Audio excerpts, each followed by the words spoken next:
3, 2, 1, dead radio.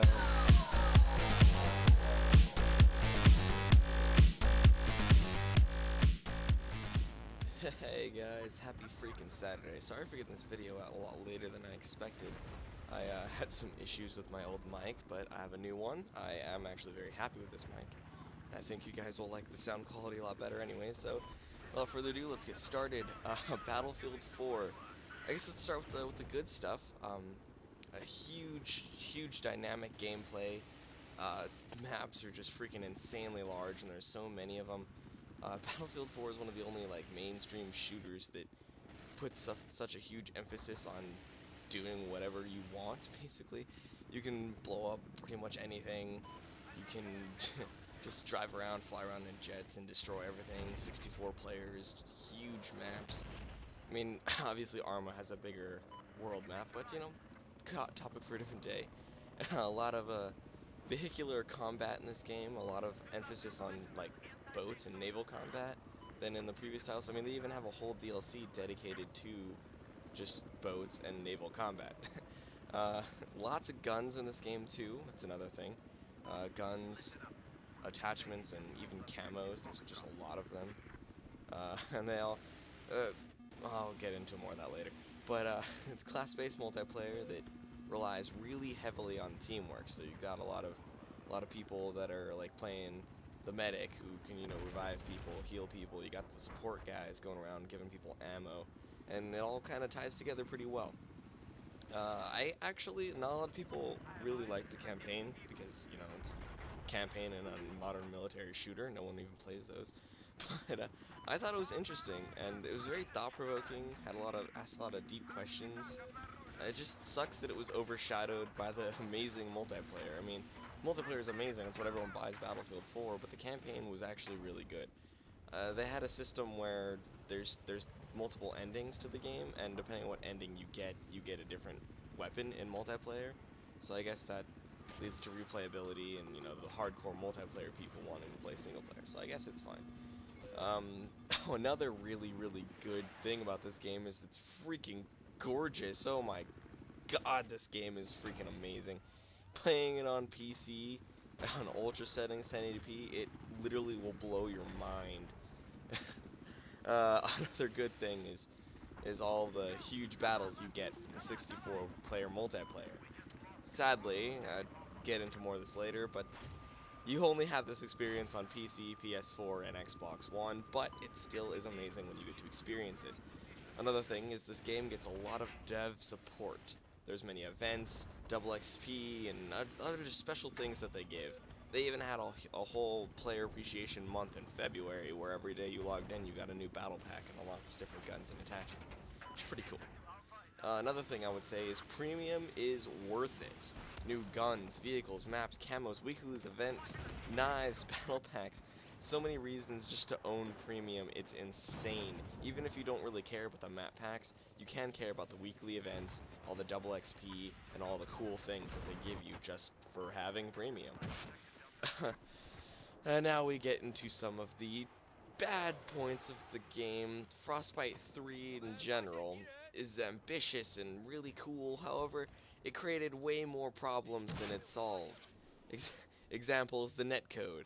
You go play Battlefield 3 and you shoot some people and you're like, yeah, I'm shooting some people, this is awesome. Then you go play Battlefield 4 and you're like, why can't I hit anything?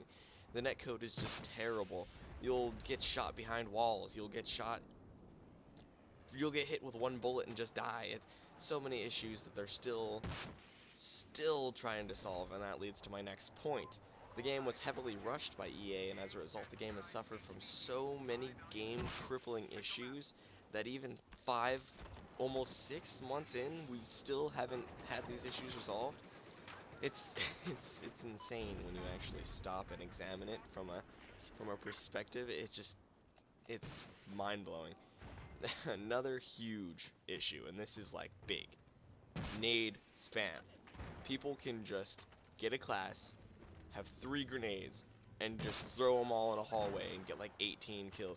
Not to mention the grenade launchers, the support class being able to regenerate ammo, and, you know, the fact that they released Naval Strike, which includes another grenade launcher in the DLC.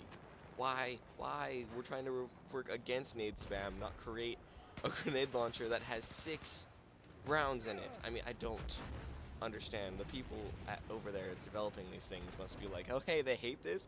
Let's make it worse. That's why I only play big maps now. Anyways, like I said earlier, lots of guns in this game. However, there is a problem with that, and that is balancing issues. Some guns are completely obsolete and unusable just because of the fact that there's so many other guns better than them. Example, the G36C is one of the worst guns in the game. Although usable, there's no reason to use it. Even every single other carbine in the game is better than the G36C, so why even bother with it? They need to balance the guns out, give each gun its own reason to use. Just fix the game, DICE. Another bad point is that it's not a complete experience on PS3 and Xbox 360 due to the console's inability to hold 64 players and 60 frames a second, which is a huge gripe for me, because 60 frames per second is that should be minimum. Having to play a game at 25 frames or whatever it runs on PS3 and Xbox 360, that's not even acceptable, let alone the fact that we can't even have the full experience because we're locked at 24 players, 12 on a team. Just seems, once you've played 64 players with 60 frames, you can't transition backwards, especially seeing as how on Xbox One and PS4, and of course PC, the game is just amazing looking, and then you transition back to PS3 and Xbox 360, and everything is like 2 pixels, and it's a gripe of mine. Another thing is that the campaign was short, although it was good. That's where I'm kind of stuck at. I can't really mark points off for this, because yeah, it was a short campaign, but I found it very entertaining, very thought-provoking, and very, very good. I thought it was much better than Battlefield 3's campaign, which was there. But this campaign, guys, it's really good. It's worth a try. Honestly, this game was going to get a lot worse score, but I took the campaign. They definitely tried with the campaign. I took that in consideration when I was building the score to this game. But it is really short. It took me like 5 hours on hard, which means I could probably finish it in 3 on easy. But, you know, just short, but it's good, so I can't knock off too many points. However, this last thing is pretty big. DICE and EA have this really cocky attitude. Just for example, on the back of the box, they have in bold print, Battlefield 4 puts Call of Duty Ghosts to shame. And yeah, okay, whatever, you can argue that that sentence is accurate, but it's still really cocky coming from a game that is game-breaking bugs 6 months into release. It's like, yeah, Battlefield 4 is more ambitious, Battlefield 4 has more stuff in it, but Ghosts works. What? What now? I don't know. I mean, I know they're competitors. I know that Sony and Microsoft have been doing the exact same thing, but DICE and EA have been doing this since for a long time. They've always had this attitude that they're better than everyone. EA example has that exact attitude, and that's why they've been voted worst company of the year 2 years running now. And I just think they need to kind of step back and realize we're not perfect. Battlefield 4 is 6 months in and doesn't work. We should probably get on that and stop praising about how much better we are than our competitors. Just a thought, but this game is still really good, and honestly, it's one of the games that you kind of have to play.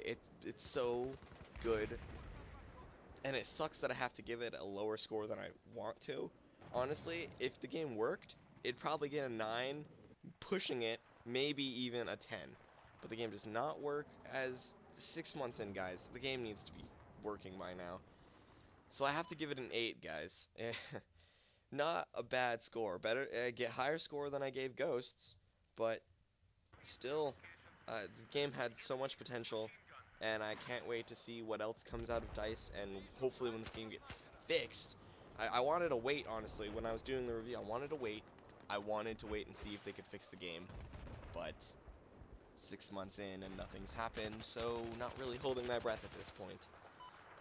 Go ahead and if you like this video, give it a like, comment, subscribe, and I'll see you guys in my next video. Stay classy, guys.